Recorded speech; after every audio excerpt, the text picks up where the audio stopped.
இறைவனிடம் கையேந்துங்கள், அவன் இல்லை என்று சொல்லுவதில்லை.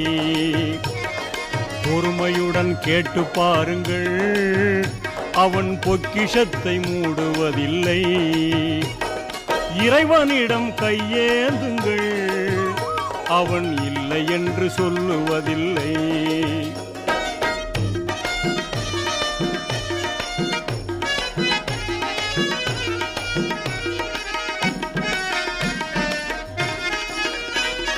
இல்லை என்று சொல்லும் மனம் இல்லாதவன், ஈடு இணை இல்லாத கருணை உள்ளவன், இன்னல் பட்டு எழும் குரலை கேட்கின்றவன், எண்ணங்களை இதயங்களை பார்க்கின்றவன்.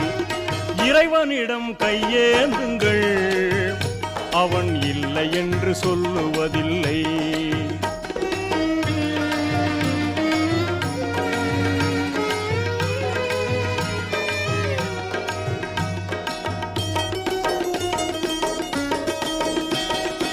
ஆசையுடன் கேட்பவர்க்கு அள்ளி தருபவன், அல்லல் துன்பம் துயரங்களை கிள்ளி எறிபவன், பாச